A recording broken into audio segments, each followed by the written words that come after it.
नमस्कार। इस दिल से के एपिसोड में हम चर्चा करेंगे बिहार की। सभी को मालूम है कि हाल ही में बिहार में चुनाव हुए, असेंबली के चुनाव हुए और 14 को रिजल्ट आ गया। और जो पार्टी जो 2020 के चुनाव में जिसके लगभग 75 सीटें थी, वो गिर के इस बार उसकी संख्या केवल 25 रहेगी, आरजेडी। और महागठबंधन का टोटल जो सीट आई हैं वो लगभग 35 सीट आई हैं। अब इसके पीछे कार्य क्या है, क्यों ऐसा हुआ, कैसे ऐसा हुआ, उसके बारे में तो हम बाद में चर्चा करेंगे। लेकिन अब अगर बिहार का इतिहास देखिए, आज के दिन भी बिहार सबसे पिछड़ा प्रदेश है।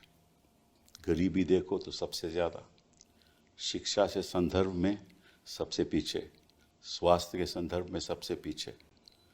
फ्लड आते हैं तो बाढ़ ऐसे ही आती है तो गांव-गांव बह जाते हैं और कोई ख़ास सुधार हुआ नहीं।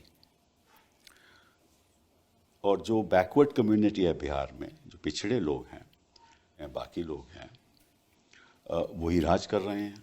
1990 से लेकर 2005 तक लालू जी का राज था, 2005 से लेकर अब तक नीतीश जी का राज था। और इस बीच कई चुनाव हुए। 2005 में नीतीश जी जीते, 2010 में असेंबली के चुनाव में नीतीश जी और बीजेपी साथ थे। फिर 2015 में जब चुनाव हुआ तो उस समय महागठबंधन साथ थे, हाँ, नीतीश जी और आरजेडी साथ थे। और फिर 2017 में नीतीश जी ने पलटी मार दी और वो बीजेपी के साथ चले गए। ये बिहार का इतिहास है। और उसके बाद 2020 में चुनाव हुए तो जो आरजेडी थी उसकी बहुत बढ़िया परफॉर्मेंस रही और जैसे मैंने बताया उसके 75 सीटें आई। तो लबाव जो राजनीति में बड़ा फेरबदल आया। और इस फेरबदल का कारण क्या है, क्यों ऐसा हुआ, कैसे ऐसा हुआ, कई लोग सवाल पूछ रहे हैं लेकिन कोई उत्तर साफ दिखाई नहीं दे रहा। कुछ शंकाएं तो हैं, उसके बारे में हम चर्चा करेंगे। और इसलिए आज हम इस ऐसी शख्सियत के साथ हैं जो एक कम उम्र में हिंदुस्तान का इतिहास उन्होंने रचा है। वो है तेजस्वी यादव जी। बहुत बहुत धन्यवाद आपका यहाँ आना। हमें मालूम है कि आप वैसे तो क्रिकेटर थे, शुरुआत अपने क्रिकेट से की और आप दिल्ली डेयर डेविल्स में भी टीम में शामिल भी थे। लेकिन वो आपका 2000 मेरे ख्याल 12 में आप 11-12 तक आप रहे, तो आपने फिर छोड़ दिया। उसने 2013 में आपने तय किया कि मैं राजनीति में आऊँगा। और 2015 में जब आप चुनाव लड़े तो आप मतलब कि तब डिप्टी चीफ मिनिस्टर बने बिहार के। 26 साल का था। 26 साल के थे। मेरे ख्याल हिंदुस्तान के इतिहास में ऐसा कभी हुआ नहीं जी। और फिर दोबारा आप डिप्टी मिनिस्टर बने 2022 में। इस बीच में 2017 में नीतीश जी उस तरफ चले गए। उस समय लीडर ऑपोजिशन थे, वो भी सबसे दोनों एक्सपीरियंस रहा, सत्ता पक्ष का भी, विपक्ष का और तभी भी सबसे युवा आप लीडर ऑफ ऑपोजिशन रहे हिंदुस्तान के इतिहास में। तो बिहार में समझ लीजिए कि एक नई शख्सियत की लहर आई थी, मैं समझता हूँ। और बिहार का फ्यूचर आपके हाथ में है। मैं समझता हूँ हार जीत तो होती रहती है, लेकिन बिहार का फ्यूचर आपके हाथ में है। और अगले 5 साल बताएंगे कि क्या होने वाला है, क्या नहीं होने वाला। लेकिन आज जो हम चर्चा करेंगे वो आपसे इस बात की चर्चा करेंगे कि 2020 में तो आपकी 75 सीटें आईं, तो ये कम होकर 25 कैसे हो गई? इसके कारण क्या है आपके हिसाब से? मेरे भी कुछ इसमें ख्याल है, मैं बाद में करूँगा। देखिए, ये बात तो कोई भी डाइजेस्ट नहीं कर रहा। खासतौर पे बिहार की भी जनता से भी बात की जाए आज भी, तो उनको भी ये पच नहीं रहा बात। और मैं तो ये दावे के साथ भी कह रहा हूँ, जो बीजेपी के या जदयू के सत्ता पक्ष के जो विधायक भी चुनाव जीते हैं वो भी विश्वास नहीं कर रहे। अच्छा, देखिए, आपने जैसे पहले बिहार के बारे में जिक्र किया, बिहार सबसे गरीब राज्य है। बिहार में कोई उद्योग कारखाना नहीं है। सबसे ज़्यादा बेरोजगारी है और सबसे ज़्यादा पलायन है। और ख़ास तौर पर अगर बात की जाए शिक्षा स्वास्थ्य के बारे में तो सबसे फिसड्डी राज्यों में से है। लेकिन बिहार की एक खूबी भी है कि बिहार देश का सबसे युवा प्रदेश भी है। तो तकरीबन 60% जो है युवा हैं। जो असल बिहार का जो मुद्दा पूरे चुनाव में था या कोई भी सर्वेज वगैरह भी दिखाई बेरोजगारी का था, तो बेरोजगारी। बेरोजगारी का था। और पेपर लीक हो, बेरोजगारी हो, करप्शन हो, क्वालिटी ऑफ एजुकेशन की बात हो, शिक्षा की बात हो, पलायन की बात हो। बिहार में 3 कारणों से लोग बाहर जाते हैं: पढ़ाई, दवाई और कमाई। जी हाँ। ये 3 कारण हैं, मुख्य कारण हैं। लेकिन 20 साल नीतीश कुमार जी ने रूल किया और 11-12 साल नरेंद्र मोदी जी प्रधानमंत्री, डबल इंजन की सरकार, जी हाँ, एक शुगर मिल चालू नहीं करा पाए। ठीक बात है। और कभी भी इन लोगों के जुबान से बेरोजगारी, रोजगार या सकारात्मक बात, पॉजिटिव बातें बिहार के बारे में कभी भी इन्होंने नहीं कहा। अभी भी प्रधानमंत्री आए तो कट्टे और किसकी किसकी बातें उन्होंने की। लेकिन 2020 में सबसे पहले हमने ये घोषणा की थी कि अगर हम मुख्यमंत्री बनते हैं तो पहले कैबिनेट मीटिंग में पहला कलम अगर मेरा चलेगा तो 10 लाख नौजवानों को सरकारी नौकरी देंगे। लोगों ने बढ़ चढ़ करके जो है हम लोगों को सपोर्ट किया और केवल डिफरेंस जो था 20 में वो 12,000 वोटों का था, हमारे अलायंस में और उनके अलायंस में। और सीटों की तुलना कीजिए तो 12-14 सीटों का फर्क, जी हाँ, 12,000 जी हाँ, जी हाँ। बड़ा। तो बिलो 1000 वोट्स जो है हम कई सीटें जो हैं हारे हैं। और लेकिन जब हम 22 में दोबारा बने, आपका परसेंटेज 23% था उस समय भी। उस समय भी वोट हाईएस्ट परसेंट। सबसे ज़्यादा हाईएस्ट 23% हम ही लोगों था, का उस था। समय भी हाईएस्ट था। तो उस समय 19 जो लोकसभा के बाद और उसमें लगभग 8 से 10% हम लोगों ने कवर किया था, जी हाँ, अगर 19 की बात की जाए तो।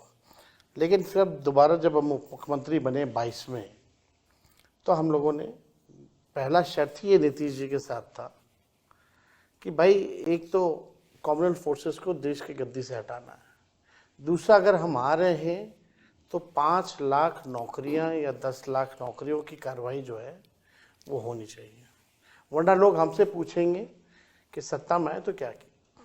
और पहली बार आरजेडी ने नीतीश कुमार जी के साथ रहते हुए एजुकेशनल डिपार्टमेंट भी लिया और वहाँ से तकरीबन हम लोगों ने कई नौकरियों जो है, लगभग उस दौर में 5 लाख नौकरी हम लोगों ने दी, 3.5 लाख नौकरियां प्रक्रियाधीन कराई।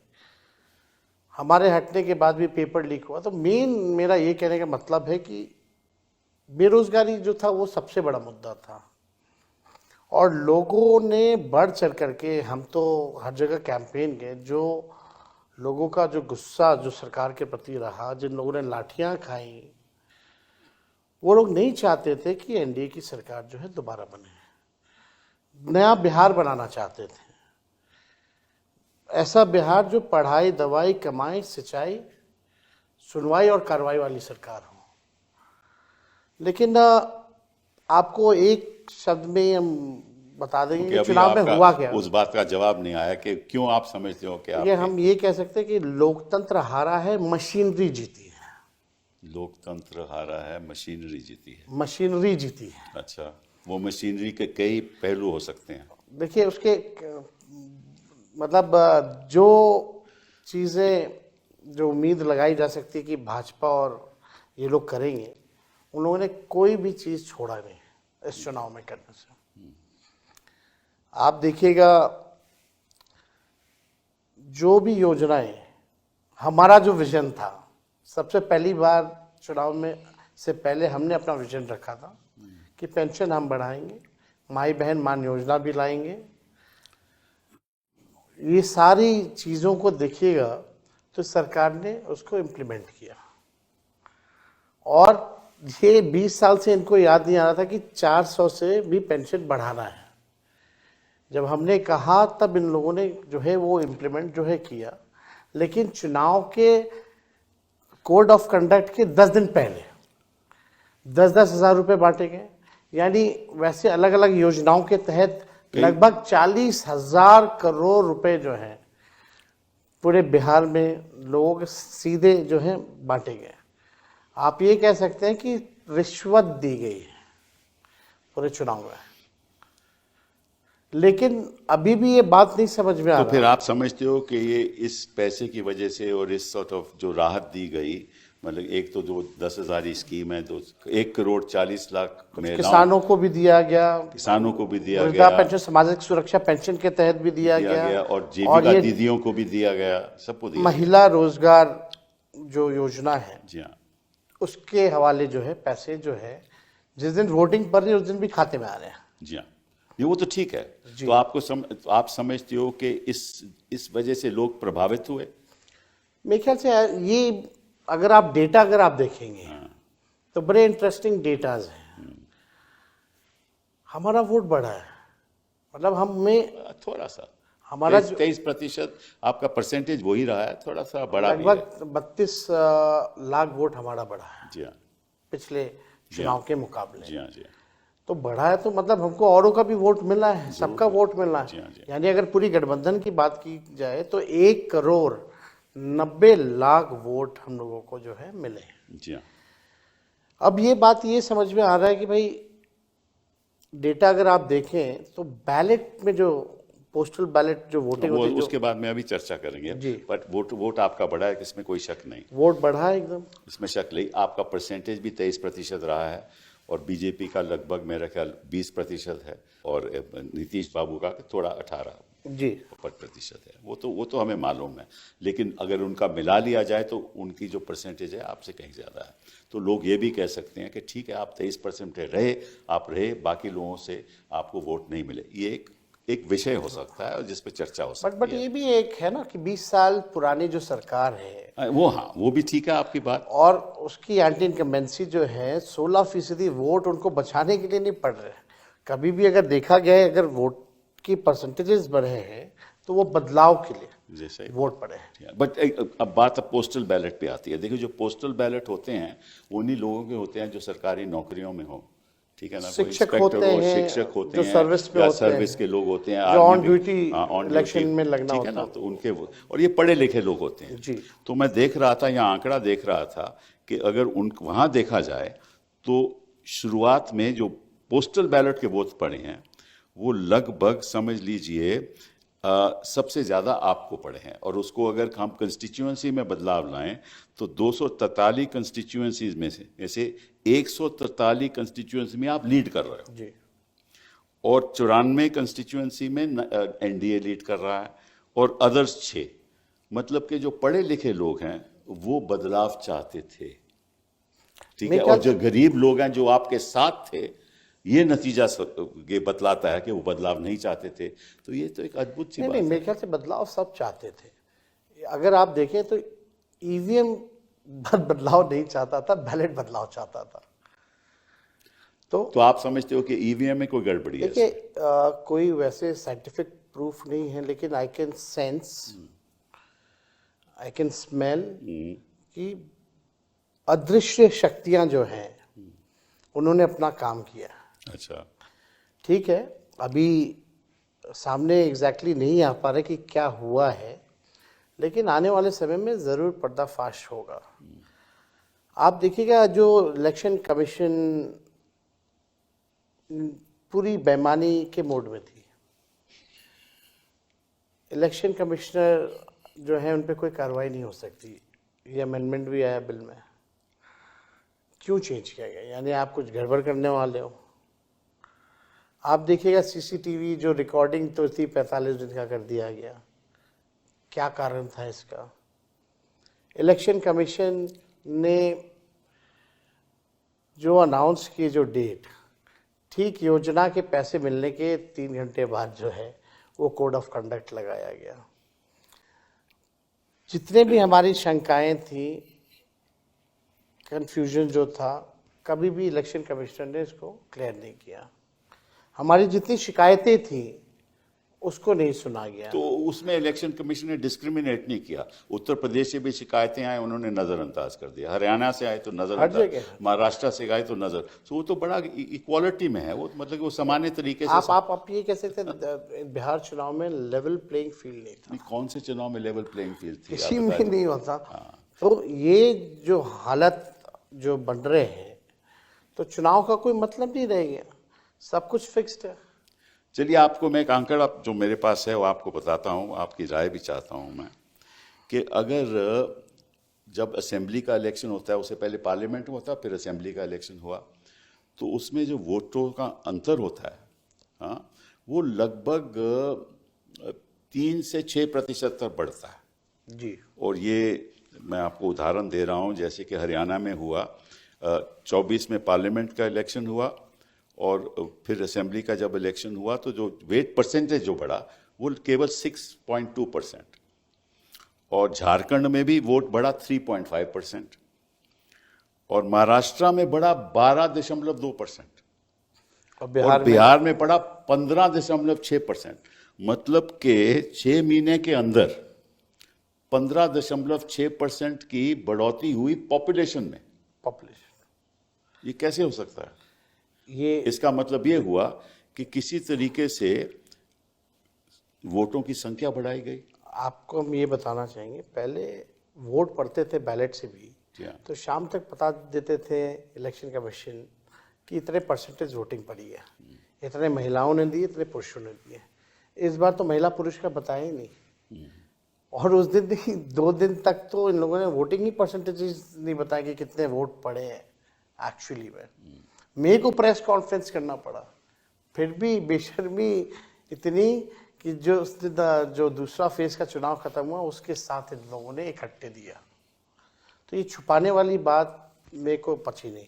अब हमको ये लगता है कि ये वोट बढ़ाने की जो एक बड़ी साजिश है, वोट बढ़ाना ये मतलब मशीन बढ़ाओ। मशीन कैसे बढ़ेगा? तो बूथ की संख्या बढ़ा दो। तो ये पूरा खेल जो है, बूथों को बढ़ाया गया।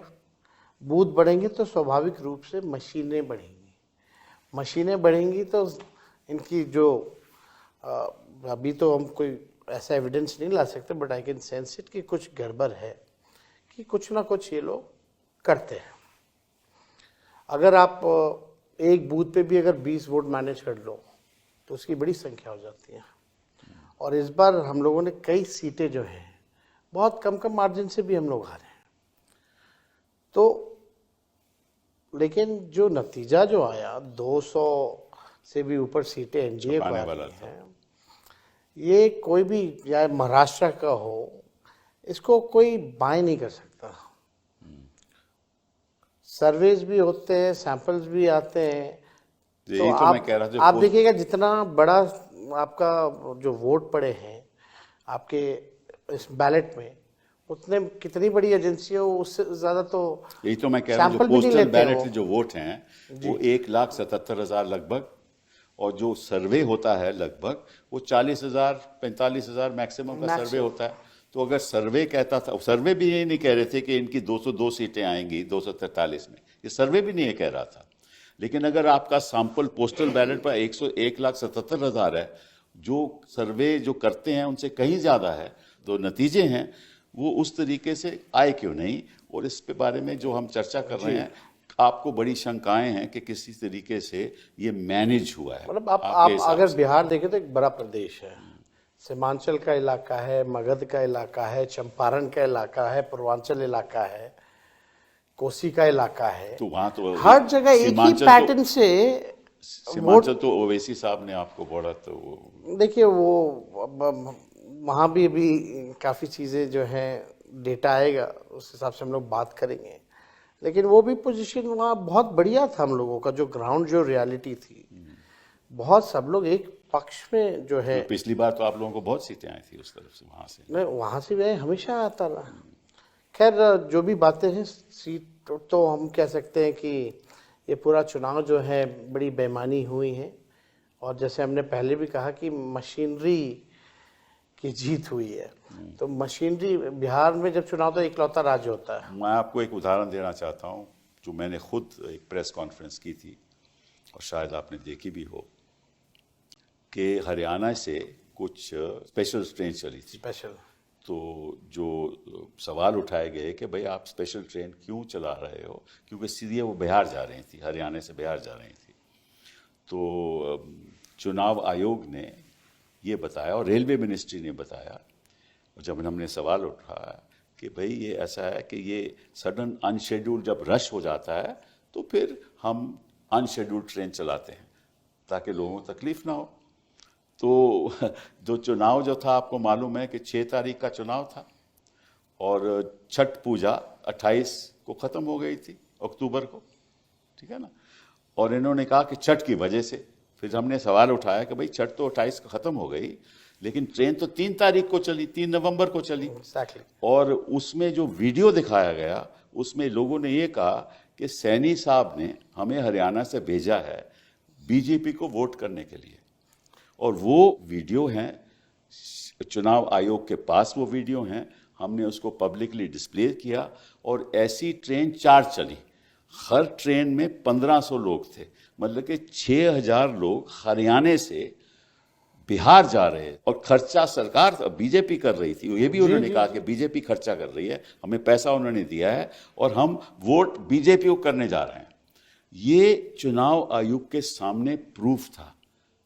ना रेलवे मिनिस्ट्री ने कुछ उसके बाद कहा, ना चुनाव आयोग। अगर एक ही जगह से ऐसी ट्रेन चली हो तो मालूम नहीं कितनी जगह से कितनी ट्रेन चली। पे रेलवे मिनिस्टर ने घोषणा की थी कि 12,000 स्पेशल ट्रेनें चलाएंगे। अब पता नहीं डेटा कहाँ से लाते, 14,000 तो ट्रेन ही है पूरे देश में। अच्छा। और 12,000 जो है उन्होंने घोषणा की थी छठ में स्पेशल जो है वो ट्रेनें चलेंगी, और चली नहीं। लोग जो हैं टॉयलेट में ठूस ठूस करके आए, वो भी वीडियो है। अच्छा। और ये ठीक चुनाव से पहले ये ट्रेन जो है, जैसे आपने कहा, वो एकदम सत्य बात है। और केवल एक शहरों से ही नहीं, यही तो ना, कहीं से भी, बॉम्बे से, साउथ से, आपका कई जगहों से, नॉर्थ ईस्ट से, जहां भी बीजेपी की सरकार रही है वहां वहां ये काम जो है किया गया। तो इन लोगों ने किया है। अब बाकायदा उनको भाजपा का पट्टा दे करके, जी हाँ, खुद भाजपा के नेताओं ने कहा कि हमने टिकट कटवाया, पार्टी ने कटवाया है, लौटने का भी कटवाया है। चलिए मान लीजिए कि इतने लोग बाहर से आए, तो या तो खुद बीजेपी के लोग थे या पलायन की वजह से वो बिहार के वोटर थे। दो ही बातें हो सकती हैं ना। तो अगर तो पलायन की वजह से बिहार के वोटर थे तो आके उन्होंने वोट किया। देखिए, और अगर बीजेपी के वर्कर थे तो बहुत ही गंभीर बात है। ये तो है। लेकिन आप ये बताइए कपिल सर कि जो लोग बाहर पलायन करने गए हैं वो लोग आकर के बिहार में इसलिए वोट देगा ना कि क्योंकि हमको बिहार छोड़ के ना जाना पड़े अगली बार से, या इसके लिए वोट देगा कि इनकी वजह से वो बाहर गए।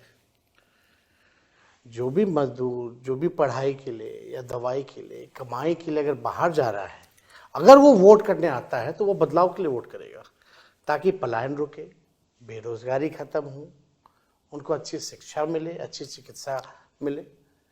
ये तो बात सही है, लॉजिक समझ इसमें में और आया। मुद्दा है, इसमें और मुद्दा है कि अगर तो वो बिहारी है जो यहाँ वोट करने आ रहा है तो पहले वो छठ पे आएगा, छठ पे आएगा ना, छठ पे, तब तक तो वो वहीं होगा। एग्जैक्टली। तो ये ट्रेन तो 3 तारीख चल रही है। देखिए, दिवाली से लोगों का आना शुरू हो इसका जाता मतलब है। ये तो मतलब है ही नहीं, क्योंकि ये छठ पूजा के लिए तो नहीं आ रहे थे। ये तो 3 तारीख को ट्रेन चली, मतलब कि छठ पे नहीं आए वो, दिवाली सारा लोग का शुरू हो जाता है। ठीक है ना। तो फिर 3 तारीख को जब चली तो इसीलिए आए थे कि भाई, और वो कह रहे हैं बीजेपी को वोट करने आए थे, और चुनाव आयोग चुप है। तो इसका मतलब कि एक साझेदारी है। आपके हिसाब से क्या ये साझेदारी है, जैसे आपने कहा, चुनाव आयोग की, भाजपा की और सत्ता पक्ष के लोगों की, सबकी साझेदारी है? जितनी संवैधानिक संस्थाएं हैं सब आज के दिन में कॉम्प्रोमाइज हो रखे हैं। ये बात हम लोगों ने बार बार हर जगह कहा है। अल्टीमेटली ये देश पे लोकतंत्र को खत्म करके राजतंत्र लाना चाहते हैं। आरएसएस का एजेंडा ये लोग जो है लागू करना चाहते हैं। ये डेमोक्रेसी को एकदम खत्म करके संविधान को बदलना चाहते हैं।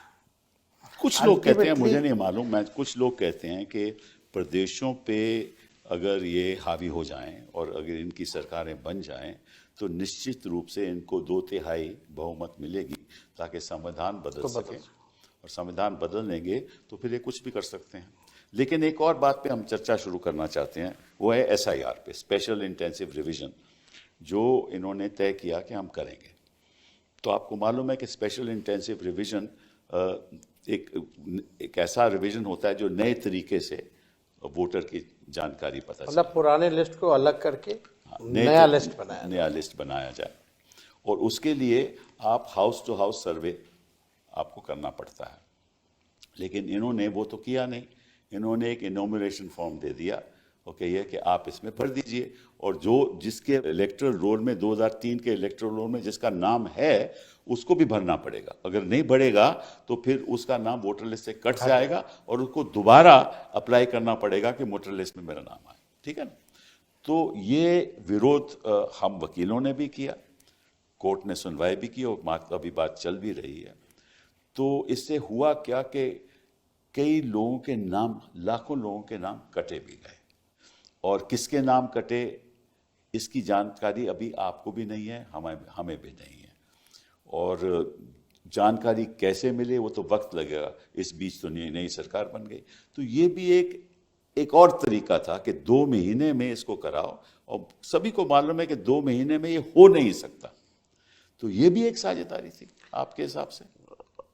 आपको याद है जब ये अनाउंस किया गया कि बिहार में SIR जो है लागू की जाएगी, उसके 2 दिन बाद ही हमने प्रेस कॉन्फ्रेंस करके इसका कड़ा विरोध किया, क्योंकि फरवरी में लिस्ट आया हुआ था और एक सामान्य प्रक्रिया है। जिनकी मृत्यु होती है उनका नाम काटा जाता है, जो 18 साल के ऊपर होते हैं उनका जुड़वाने का वो सालों पर चलता है, कोई ऐसा नहीं कि नया कोई बात है।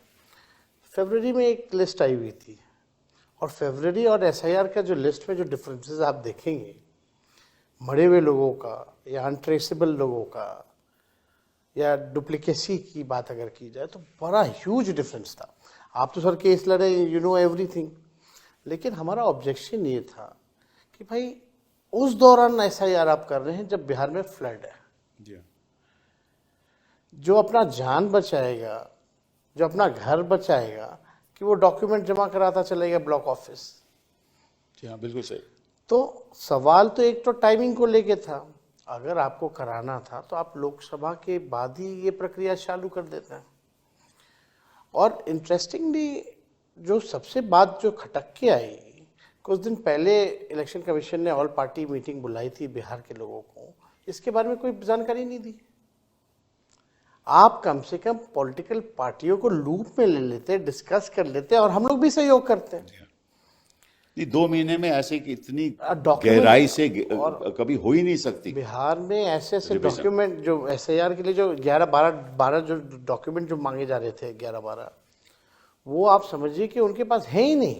कैसे होंगे? जो गरीब है वो कैसे होगा? गरीब के पास तो पासपोर्ट होगा नहीं और जो गरीब आदमी है जिसके पास सरकारी नौकरी नहीं है तो उसका पेंशन का कोई वो नहीं होगा, कुछ भी नहीं होगा।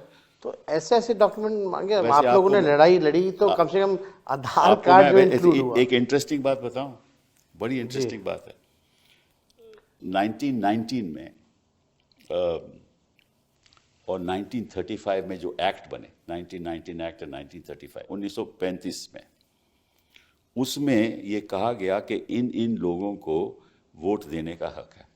वो कौन लोग थे? जो सरकारी नौकरी में है, जिनको पेंशन मिलती है। और कौन लोग थे? जिनके पास घर है, मकान है। तो जो मतलब के एलिटिस्ट लोग थे, जिनके पास दस्तावेज थे, उन्हीं को वोट देने का हक था। तो ये इन्होंने जब कहा कि आधार को हम नहीं मानेंगे, और ये जो उन्होंने कैटेगरीज दी कि पासपोर्ट वाले लोग, पासपोर्ट वाले तो वही लोग हैं जो बाहर जाते हैं, जिनके पास पैसा है। फिर पेंशन वाले लोग जो नौकरी में हैं। इंटरेस्टिंगली आधार को पहले लिंक किया गया था, इलेक्शन कमिशन ने किया था। I know that, duplicacy, but अभी तो विरोध कर रहे थे ना कि आधार फिर बाद में आधार भी मानते नहीं है। मतलब कि जो प्रक्रिया इंडिपेंडेंस से पहले चली आ रही थी कि किन किन लोगों को हक है वोट करने का, वही इंडिपेंडेंस के बाद बिहार में 2025 में हो रहा था। हमने विरोध किया कि बिल्कुल गलत है। ये इंक्लूसिव होना चाहिए। देखिए, इलेक्शन कमीशन का रवैया होना चाहिए कि जितने वोटर ज्यादा हो उतनी अच्छी बात है। क्योंकि आपको मालूम है, जब गृह मंत्री जी बिहार में पहली बार गए तो उन्होंने क्या कहा कि हम तो ये चाहते हैं कि ऐसा हो, रिवीजन हो, ताकि जो घुसपैठिए हैं एग्जैक्टली जो आए हैं बिहार में उनका वोटर लिस्ट में नाम नहीं होना चाहिए। तो आप बताइए कि इसी एक घुसपैठिए का आपका नाम पता चला? वो तो इलेक्शन कमीशन ने कहीं कैटेगरी में भी नहीं रखा था, नहीं रखा ना। तो और ये ना ही फिर कुछ था। आप देखिएगा, इससे पहले भी झारखंड का चुनाव हुआ, जी हाँ, वहां भी घुसपैठिया ही मुद्दा उठाया गया। बिल्कुल बिल्कुल। अब वहां क्या खत्म हो गया? हाँ, अब यही तो अब ना। अमित शाह मोदी जी का ध्यान उधर नहीं जा रहा। करेक्ट। अब बिहार में चुनाव है तो घुसपैठियों की बात की जा रही है।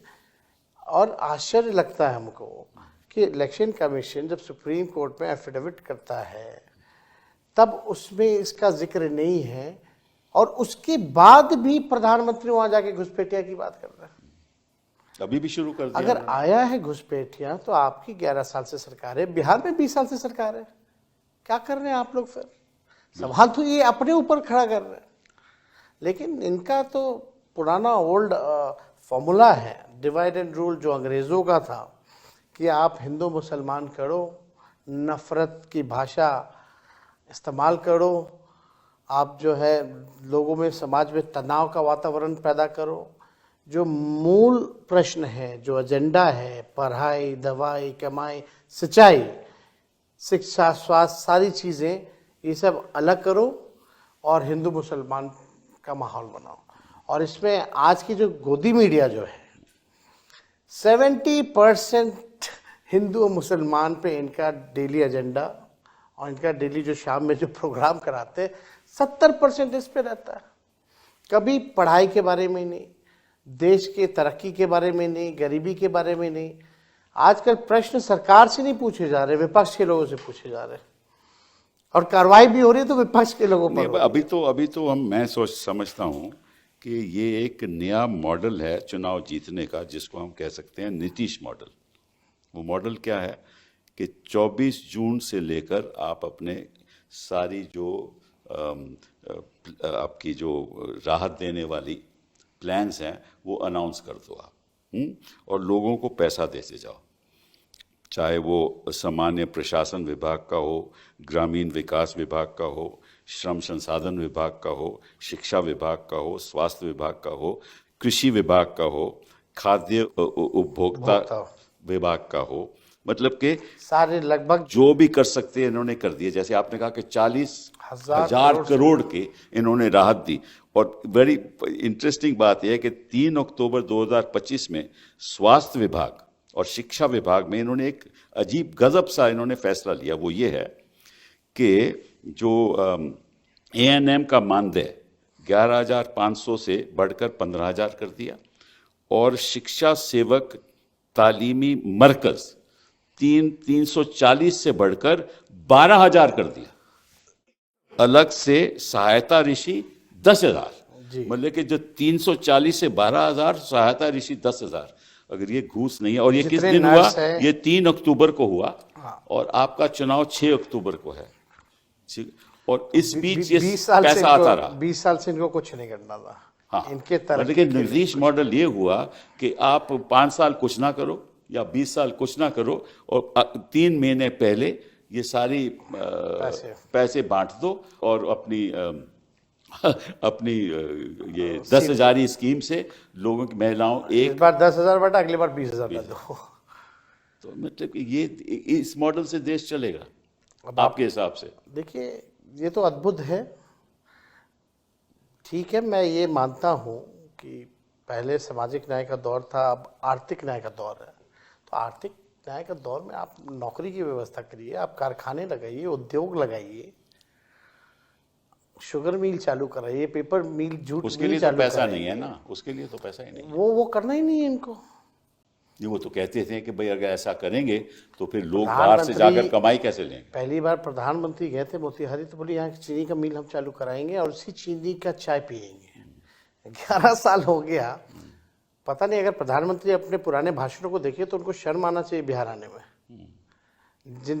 जो बातें उन्होंने की है। तो अब पूरा सिस्टम आप देखिएगा, कोई जैसे पहले भी हमने कहा कि पूरे देश में ही अब ऑपोजिशन के लिए जो लेवल प्लेइंग फील्ड नहीं रह गया। इलेक्शन कमीशन उनके साथ है, मीडिया उनके साथ है, पूंजीपति उनके साथ है, सारी कॉन्स्टिट्यूशनल इंस्टीट्यूशंस उनके साथ हैं, जितने अधिकारी जो हैं। अब इसका यही मतलब है ना कि भाई आपने 10,000 आपने एक रिश्वत के तौर पे दिया वोट लेने के लिए, अब 5 साल ये भ्रष्ट अधिकारी और नेता जो भ्रष्ट हैं वो अब रिश्वत लेंगे। सही बात है। यही होना है भ्रष्टाचार। आप सीएजी की रिपोर्ट में आप देखिए 71,000 करोड़ का कोई हिसाब किताब नहीं है, इस पे कोई चर्चा नहीं हो रही है। कितने बार हमने सदन में, चुनाव जीतना, मीडिया में इस बातों को हम लोगों ने उठाया। मीडिया जो सृजन घोटाला हुआ, ऐसा घोटाला पूरे देश में नहीं हुआ है। बड़ा इंटरेस्टिंग है। सरकार का खजाना सरकार के पास ही रहता है, सरकार के खाते में रहता है। ये सरकार का पैसा एक एनजीओ जो नकली बैंक बना करके रह रही थी उसके खाते में था। अच्छा। और जब सरकार को जरूरत पड़ती थी तो उससे ये लोग लेकर के पैसा वो करते थे। लेकिन उस घोटाले का भी कुछ नहीं हुआ अभी तक।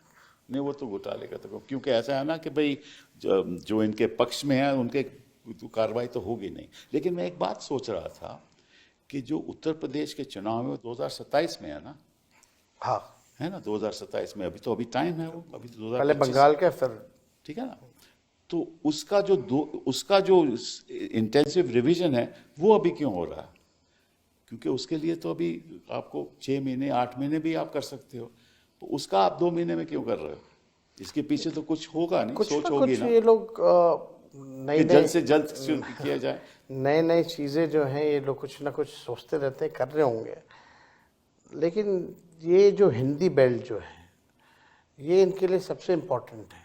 यूपी, बिहार और आपका बंगाल का जो इलाका है, ये बिहार में आज तक भाजपा अपने बल पे नहीं आई है,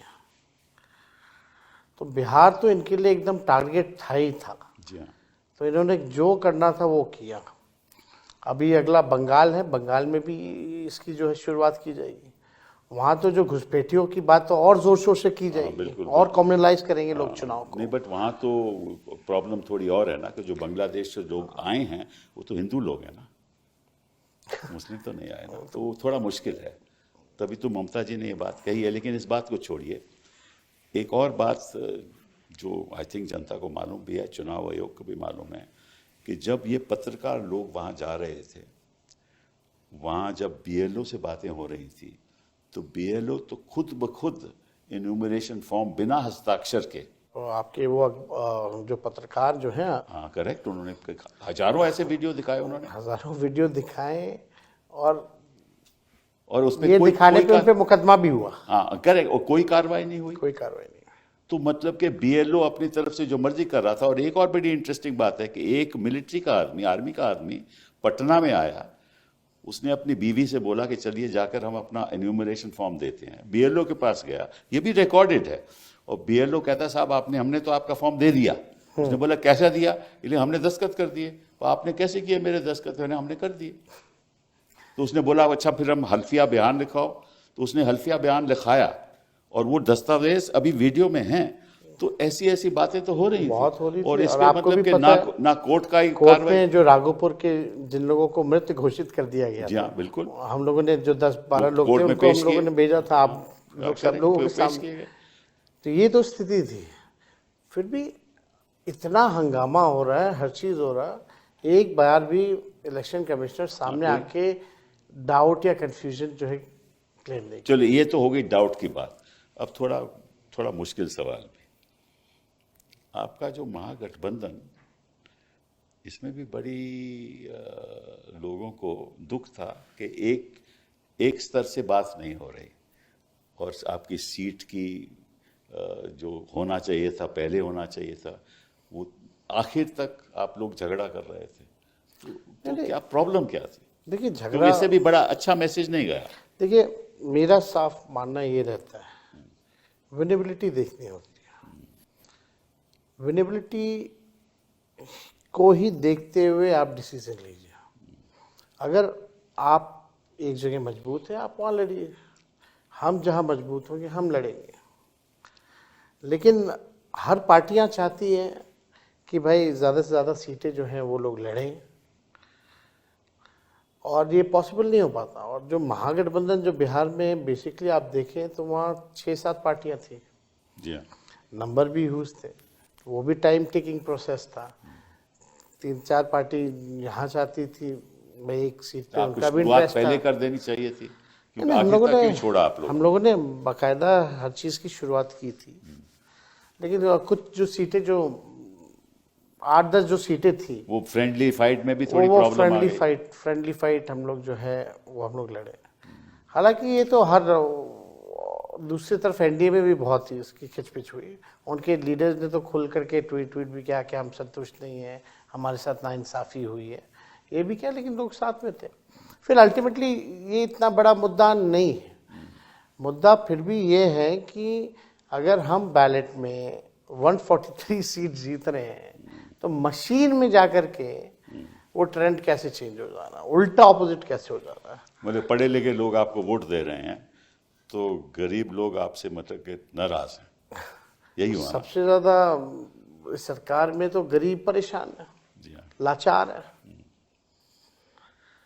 शराबबंदी के नाम पे आपको हम बताना चाहते हैं, इंटरेस्टिंग डेटा है, 9 लाख जो है मुकदमे हुए हैं, 9 लाख में से लगभग 14 लाख लोग जेल में हैं, और 99% शेड्यूल्ड कास्ट ईबीसी कम्युनिटी के लोग हैं। जी हाँ, करेक्ट, ये बात सही है आपकी।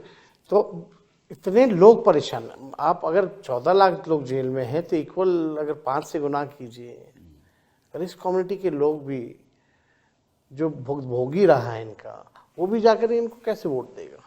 चलो दूसरा मुश्किल सवाल वो ये है, ये कहते हैं कि साहब ऐसा है कि जब प्रचार हो रहा था तो लोग कह रहे थे कि हम वो वापस जंगल राज नहीं लाना चाहते, ये कह रहे थे लोग। हाँ, मतलब कि वो देखिए, वो तो शुरू से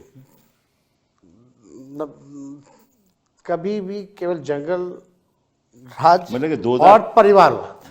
हाँ, उनको पासवान जी के परिवार चिराग हैं, उनके जीजा जी हैं, एक जीजा जी आयोग में हैं, उनके सब लोग जो हैं चाचा से लेकर के सब लोग जो हैं वो तो बड़े काबिल लोग हैं ना। वो तो मांझी जी के परिवार। इंटरेस्टिंगली आपको हम बता देते हैं, अभी ओथ हुआ बिहार में मंत्रियों का, जो ना एमएलसी है ना एमएलए है, वो ओथ ले रहा है। भाई वो कौन है? तो उपेंद्र कुशवाहा जी का बेटा है। अच्छा। पति एमएलए है, बेटा चुनाव लड़ा नहीं, ना एमएलसी है, फिर भी मंत्री बनाया गया। तो अगर आप देखेंगे तो 60-70% मंत्रिमंडल जो उनका परिवारवादी है। और जितने लोग जीत करके आए हैं, भाजपा ने जो टिकट डिस्ट्रीब्यूशन की है केवल परिवार के लोगों को की है। और आप लीडर उभर के आए हैं और आप पे ऊपर आरोप परिवारवाद का। मेरे अलावा तो और कोई परिवार का कोई लोग व्यक्ति चुनाव नहीं लड़ा इस बार, जी हाँ, केवल हम ही लड़े। खैर वो भी बात नहीं है, लेकिन आप देखिएगा जंगल राज की बात करते हैं तो there has to be some base, है ना। अगर हम डिबेट करें तो आप आंकड़ों से डिबेट कर सकते हैं, इफ़ यू हैव डेटा। तो एनसीआरबी के जो डेटा कहते हैं कि 2005 से लगातार जो है क्राइम बढ़े, 70,000 तो 20 सालों में हत्याएं हुई हैं। नहीं, अगर जंगल राज था, चलिए मान भी दीजिए जंगल राज था, तो 2020 में आपको 75 सीटें कैसे मिली? हमेशा सिंगल लार्जेस्ट पार्टी रहे। ठीक है ना, तो अगर तब भी तो जंगल राज था, ऐसा तो नहीं कि 2025 में ही जंगल राज रहा, 2020 में भी था, देन फिर आपको 75 सीटें कैसे मिली? ये देखिए, जनता ये बाय नहीं करती है, ये जंगल राज ये वो, ये बेकार की बात है। हम भी सरकार में थे ना, हम भी मुख्यमंत्री बने, कौन सा ऐसा माहौल खराब हो गया कि महिलाएं घर से नहीं निकलती थी? सही बात है। हम भी राज्य के 5-5 पोर्टफोलियो था मेरे पास। आप ठीक ठाक थे, उनके साथ आप सरकार चला रहे थे, डिप्टी चीफ मिनिस्टर थे, कोई जब मेरे पे केस मुकदमा था तो नीतीश जी ने कहा कि इस पे फर्जी केस है। करेक्ट, बट 2017 में आपका लैंड फॉर जॉब्स आपके खिलाफ हो गया, जब उन्होंने पलटी मार दी। बिहार में पलटी बोलते हैं, इसलिए मैं कोई ऐसी बात नहीं कर रहा, तो बिहारी अल्फाज इस्तेमाल कर रहा हूं। उन्होंने जब पलटी मारी तो तुरंत आपके खिलाफ केस हो गया, लैंड फॉर जॉब्स। फिर कोई उसके बाद कुछ नहीं हुआ। एक बार दोबारा जब हुआ तो फिर वही केस पे कोर्ट कहने लगा कि आप आइए, आप हाजिरी भरिए, जब चुनाव था। ये तीनों केसेस इंक्वायर्ड होकर के क्लोज हो चुके हैं। फिर भी बार बार ये किया जा रहा है। देखिए ठीक है, तंग कर सकते हैं, और क्या, मशीनरी का मतलब कि दुरुपयोग कर सकते अदालतों का इस्तेमाल करो, पैसे का इस्तेमाल करो, हाँ, और मतलब कि हैं। ब्यूरोक्रेसी भी आप और अपने हिसाब ब्यूरोक्रेसी से का इस्तेमाल इस्तेमाल करो, उन्हीं लोगों को मीडिया बैठाओ जो मीडिया का इस्तेमाल करो, उद्योगपतियों का इस्तेमाल करो, हाँ, और षड्यंत्र कुछ भी अपनाओ, क्योंकि लक्ष्य यह है कि चुनाव जीतना। बाबाओं का भी इस्तेमाल करो। जितने इनके जो लोग हैं वो भी नहीं छोड़ते ना ये। जी हाँ। खैर इनका अपना काम है, तानाशाही ठीक है, कुछ दिन और चलेगी, लेकिन ये हमेशा चलने वाला नहीं है। और हम जैसे नौजवानों को जो है खड़े रहना पड़ेगा। इनके डराने धमकाने से डरना नहीं होगा, इनके लालच देने पे हम लोगों को लालची नहीं बनना पड़ेगा, बल्कि हम लोगों की जिम्मेवारी है इस देश के लोकतंत्र और संविधान की रक्षा करने के लिए। ये कुछ भी करेंगे, हमारे नेता लालू जी ना झुके, ना ये पार्टी कभी बीजेपी के साथ कॉम्प्रोमाइज़ किया, ना तेजस्वी कभी कॉम्प्रोमाइज़ करेगा। हम लोग लड़ने वाले लोग हैं, जीतता वही है जो लड़ता है। ठीक है, समय हमारे साथ है, जनता अन्याय देख रही है, समय आएगा ये सब इनकी जो भावना है देश के संविधान को मिटाने की, एक तरफा राज करने की, इनका सपना जरूर टूटेगा। इसी बात से हम आपसे बड़ा शुक्रगुजार हैं कि आप हमारे शो पे आए। बहुत बहुत धन्यवाद। शुक्रिया।